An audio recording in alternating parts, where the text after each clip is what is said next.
बार बड़ी खबर ले लूं, उसके बाद वापस आ रही हूं आपके पास। एनडीए की बैठक में प्रस्ताव पास हुआ है, नरेंद्र मोदी को एनडीए का नेता चुना गया है। ये इस वक्त की बड़ी खबर है, यानी नरेंद्र मोदी एनडीए के नेता सर्वसम्मति से चुने गए हैं। ये बड़ी खबर है इस वक्त की। नरेंद्र मोदी को एनडीए का नेता सर्वसम्मति से चुना गया है। वो यानी अब सरकार बनाने का दावा पेश किया गया जाएगा तो नरेंद्र मोदी को बतौर प्रधानमंत्री।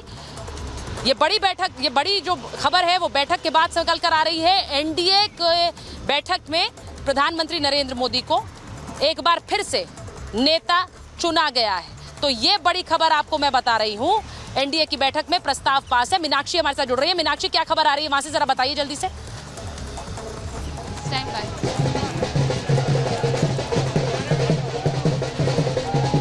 बिल्कुल, देखिए सुचारिता, मैं आपका सवाल बहुत अच्छे से नहीं सुन पाई हूँ, लेकिन जिस तरीके से बीजेपी लगातार अपने जो निर्णय हैं वो लेते हुए नजर आ रही है, तो दूसरी तरफ हम इंडिया गठबंधन की मीटिंग में पहुंचे हुए हैं और यहाँ देखिए तमाम जो बड़े नेता हैं वो पहुंच चुके हैं। राघव चड्ढा हो, संजय सिंह हो, या उसके अलावा सुप्रिया सुले हो, शरद पवार हो, ये सभी पहुंच चुके हैं। अखिलेश यादव पहुंच चुके हैं, तेजस्वी यादव पहुंच चुके हैं। और अब ऐसे में ये मीटिंग में तय होना है कि आखिरकार सरकार बनाने वाले हैं या विपक्ष में बैठने वाले हैं, क्योंकि मंगलवार को यानी कल जब ये नतीजे आए थे तब ये कहा गया था, यहाँ मल्लिकार्जुन खड़गे के आवास जहाँ पर ये मीटिंग चल रही है, मल्लिकार्जुन खड़गे के द्वारा, कि देखिए हम मीटिंग करेंगे, उसके बाद ही अपने पत्ते खोलेंगे, वरना बीजेपी सरकार, यहाँ पर बीजेपी जो है वो कहीं ना कहीं अश्योर हो जाएगी, आगे की रणनीति बना लेगी। और यही वजह है कि उन्होंने अपने पत्ते अभी तक नहीं खोले। हालांकि राहुल गांधी ने जो प्रेस कॉन्फ्रेंस की थी उसमें साफ कहा था कि हमें सरकार में बैठना है या फिर हमें विपक्ष में बैठना है, ये मीटिंग के बाद तय होगा। जो मीटिंग चल रही है अंदर, बाहर की तस्वीर मैं आपको दिखाती हूँ। देखिए ये मेरे लिए बड़ा अलग अनुभव है, जहाँ मैं देख रही हूँ, कल मैं बीजेपी दफ्तर में मौजूद थी, वहाँ पर भी इसी तरीके से सेलिब्रेशन चल रहा था।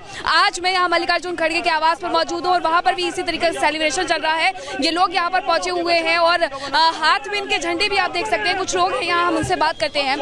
एक तरफ बीजेपी भी सेलिब्रेशन कर रही है, एक तरफ आप लोग भी सेलिब्रेशन कर रहे हैं। सरकार जरा बनेगी किसकी? क्योंकि मैं एक बार जरा बड़ी खबर बता देती हूँ अपने दर्शकों को फिर से। विक्रांत, जरा बड़ी खबर पर आएंगे कि प्रधानमंत्री नरेंद्र मोदी को एनडीए का नेता चुना गया है। ये बड़ी खबर है इस वक्त की, यानी कि जो लोग ये बातें कर रहे हैं, कल के नतीजों के बाद ये चर्चाएं हो रही थी कि क्या प्रधानमंत्री नरेंद्र मोदी के नाम पर अभी भी सहमति है, उन सब चीजों को, उन सब सवालों को विराम लगा दिया है, क्योंकि एनडीए की बैठक हुई है और एनडीए की बैठक के बाद प्रधानमंत्री नरेंद्र मोदी सर्वसम्मति से नेता चुन लिए गए हैं। ये इस वक्त की सबसे बड़ी खबर है, अपने दर्शकों को हम बता रहे हैं। प्रधानमंत्री नरेंद्र मोदी की जो आप स्क्रीन पर देख रहे हैं, इस वक्त, ये वही प्रस्ताव है जो प्रस्ताव आया जिसमें कहा गया भारत के 140 करोड़ देशवासियों ने पिछले 10 वर्षों में आदरणीय प्रधानमंत्री के नेतृत्व में एनडीए सरकार को देश के हर क्षेत्र में विकसित होते देखा है इस सरकार के नेतृत्व में, और इसीलिए उन्हें सर्वसम्मति से आज 5 जून को नेता चुना जाता है। तो ये बड़ी खबर है। अब धीरेन्द्र जी, मैं आपके पास आ रही हूँ। बड़ी बात है, आपने जो कहा, मैंने जो आपसे सवाल पूछा कि हनुमान वो कहते आए, अब हनुमान बनने का समय है।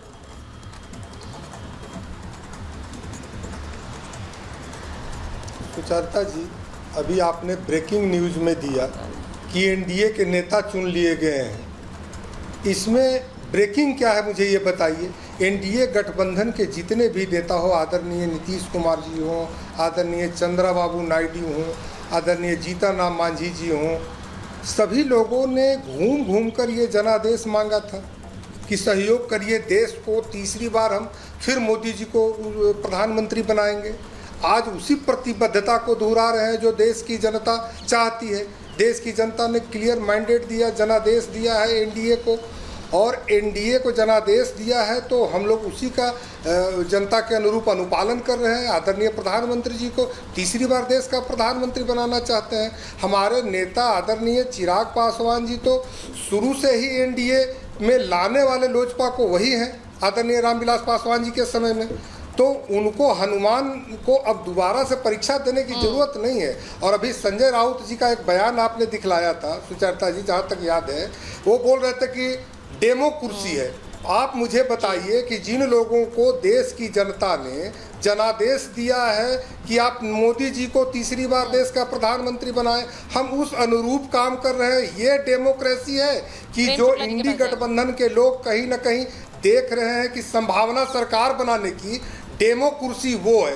तो इन लोगों को इस तरह की आदत बनी है। अपॉर्चुनिस्टों को एक जमावड़ा है, वो चाह रहे हैं कि किसी तरह से एन केन कैसे भी हम कुर्सी पर आ जाए, लेकिन देश के लोगों ने तो इनको नकार दिया है ना सिरे से।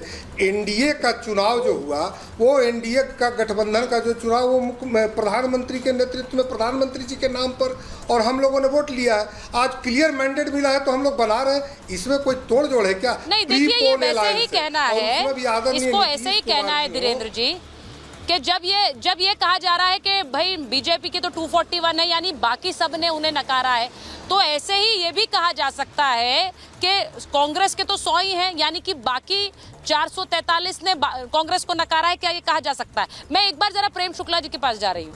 प्रेम शुक्ला जी, एनडीए की बैठक हुई है, सर्वसम्मति से नरेंद्र मोदी को नेता चुना गया है। आज शाम तक दावा पेश करने की बातें भी आ रही हैं।